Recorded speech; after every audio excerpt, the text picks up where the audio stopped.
নবম অধ্যায় রাজবিদ্যা রাজগুহ্য যোগ। ভগবান শ্রীকৃষ্ণ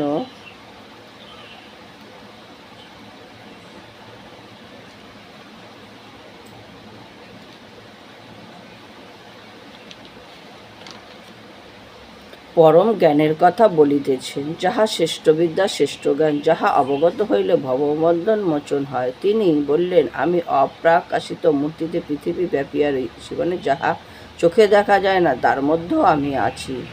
হ্যাঁ, সকল প্রাণী আমার মধ্যে অবস্থান করিতেছে, মানে যাহা কিছুই তুমি দেখো না কেন সব কিছু কিন্তু আমার মধ্যে, মানে ভগবানের মধ্যেই আছে। সকল প্রাণী যেমন আমার মধ্যে আছে, কিন্তু আমি তাহাদিগের মধ্যে নেই। বলছে আবার আমি কিন্তু তাদের মধ্যে নেই, মানে আমি যখন বলি যে আমার মধ্যে ভগবান আছে, সবাই এরকমই বলে। তো ভগবান বলছে যে সবাই আমার মধ্যে আছে, মানে আমি তাদের মধ্যে নেই। সকল বিষয় লয়প্রাপ্ত হইয়া আমাতেই অবস্থান করে, মানে ভগবানকেই তারা কি বলবো না, ভগবানকেই ঘিরে তারা স্থান নেয় বা ভরসা করে। আমি পুনরায় নতুন জগৎ সৃষ্টি করি। লোকে সামান্য কারণে চঞ্চল এবং ভীত হয়, মৃত্যুতে শোকার্ত হইয়া ক্রন্দন করে, মানে কেউ মরে গেলে তার উপরে শোক পালন করে কান্নাকাটি করে। আমি কিন্তু সকল অবস্থায় উদাসীন, মানে সব কিছু থেকে আমি আলাদা, বা কোনো কিছু সুখ দুঃখ আমাকে স্পর্শ করে না। তাই জন্য বলছে আমি সব কিছু থেকে উদাসীন, কোনো শোক বা দুঃখ আমাকে স্পর্শ করে না। জ্ঞানীগণ আমার স্বরূপ অবগত আছেন, মানে যারা জ্ঞানীবান তারা কিন্তু ভগবানের স্বরূপে আছেন, সেই জন্য তারা সর্বপ্রকার পরিবর্তন উদাসীন হইয়া থাকেন, মানে তাদেরও কোনো কিছু স্পর্শ করে না। যারা সর্বদা ভগবানকে নিয়েই চলেন, ভগবানের কথা ভেবেই চলে, যা কর্ম করে ভগবানের কথা ভেবেই করে, তারা সর্ব অবস্থা থেকে উদাসীন থাকে। তিনি আরও বললেন, আমি ভক্তিপ্রিয় ঘোর পাপী ব্যক্তিও যদি ভক্তিভাবে আমার উপাসনা করে, তাহা হইলে আমি তাহার সর্বপ্রকার পাপ বিনষ্ট করিয়া তাহাকে পুণ্যাত্ম করিয়া থাকি। হে অর্জুন, আরও জানিয়া রাখো, যাহারা সকল প্রকার কামনা পরিত্যাগ করিয়া একমাত্র আমারই শরণাপন্ন হইয়া থাকেন, মানে সব কিছু ত্যাগ করে শুধু ভগবানের চরণে আশ্রয় নেন বা ভরসা করেন, আমি সেই সকল পরম ভক্তিদিগের পরম কল্যাণ করিয়া অন্তিমে, মানে মরণের সময় মুক্তিদান করিয়া থাকি। যাহারা আমার উপাসনা না করিয়া অন্য দেবতার পূজার্চনা করিয়া থাকেন, তাহারা প্রকৃতিপক্ষে অজ্ঞানবশত আমারই উপাসনা করিয়া থাকেন। তাহারা জানেন না আমি সকল দেবতার মধ্যেই বিরাজিত, সকল প্রাণীর মধ্যে আমি প্রাণরূপে বিরাজ করিতেছি। দেবতা পূজার্চনা করিলে ভক্ত সকল দেবলোকেই প্রাপ্ত হন, মানে যারা সর্বদা সবসময় ভগবানকে নিয়ে চলে বা ভগবানের নির্দেশ মতোই চলেন এবং ভগবানকে পূজাপাঠ করেন, হ্যাঁ, তারা কিন্তু সেই দেবলোকেই তাদের জন্ম হয়। আর পিতৃগণের পূজা করিবার কারণে পিতৃলোকে যাইয়া থাকেন, মানে যারা সংসারে আবদ্ধ থাকেন তারা সেই সংসারের মধ্যেই আবার এসে পড়েন।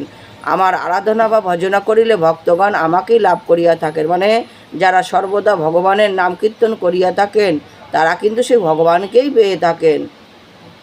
যিনি আমাকে ভক্তি করিয়া পবিত্র মনে পত্র পুষ্প ফল জল প্রভৃতি দান করিয়া থাকেন, আমি সেই ভক্তের দান সকল আদরের সহিত গ্রহণ করিয়া থাকি। হে প্রিয় অর্জুন, তুমি যাহা দান বা গ্রহণ করো, যে সকল যজ্ঞ বা তপস্যা করো, সব কিছু আমাকেই লক্ষ্য করে করিবে, মানে যা কিছুই তুমি কর্ম করো না কেন সব কিন্তু ভগবানের কথা, মানে শ্রীকৃষ্ণর কথা ভেবেই করবে। এইভাবে কর্ম করিলে আমি সংসার বন্ধন হইতে মুক্তি দিয়া থাকি। হে অর্জুন, অতি দুষ্টু ব্যক্তিও যদি অনন্য মন কৃষ্ণগত প্রাণ হইয়া আমারই আরাধনা করেন, তাহা হইলে তাহাকে সকলে সাধু বলিয়া মনে করিয়া থাকে বা সে সাধু বলিয়া গণ্য হয়, কারণ তাহার সদিচ্ছা থাকিবার জন্য সে অতি দুরাচার ব্যক্তি শীঘ্রই ধার্মিক ব্যক্তি হইয়া চিরশান্তি লাভ করে। আমার ভক্তের কি বিনাশ নেই, মানে শেষ নেই। অতএব হে অর্জুন, তুমি আমাতে ভক্তি রাখিয়া আমার আদেশ অনুসারে কর্ম করিয়া যাও, পরিণামে আমাকেই পাইবে। শ্রীকৃষ্ণর মুখে এই সকল পরম তত্ত্বের কথা শুনিয়া অর্জুনের দেহ এবং মন অনেকটা কি হলো, কৃষ্ণগত হলো। ইতি আমি নবম অধ্যায় সমাপ্ত করিলাম। হে কৃষ্ণ করুণা সিন্ধু দীন বন্ধু জগৎপথে গোপেশ গোপিকান্ত রাধা কান্ত নমস্তুতে। রাধে রাধে বল, গোসাই গোসাই বল, হরি হরি বল, শ্রী পরমানন্দে হরি হরি বল।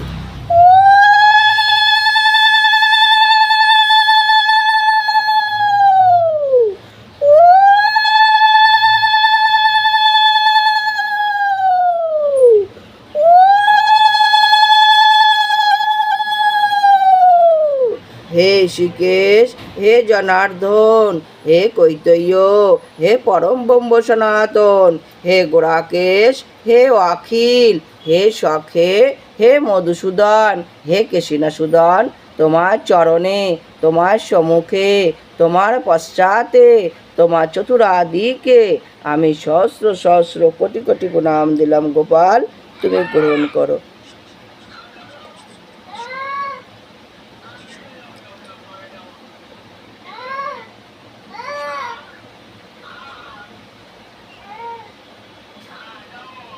গঙ্গা গীতা সীতা সত্যবৈততা ব্রহ্ম বলি ব্রহ্ম বিদ্যা ত্রিসন্ধ্যা ভাবাগ্নি বা ত্রিনাশন তদার্থ জ্ঞান। শ্রী শ্রী ভগবদ গীতা বাসুদেবায় নম, শ্রী শ্রী ভগবদ গীতা বাসুদেবায় নম, শ্রী শ্রী ভগবদ গীতা কৃষ্ণায় বাসুদেবায় নম। গোপাল, তোমার প্রতি ভক্তি ভালোবাসা বাড়িয়ে রেখো। রাধে রাধে রাধে রাধে রাধে রাধে রাধে রাধে রাধে রাধে রাধে রাধে রাধে রাধে রাধে রাধে রাধে।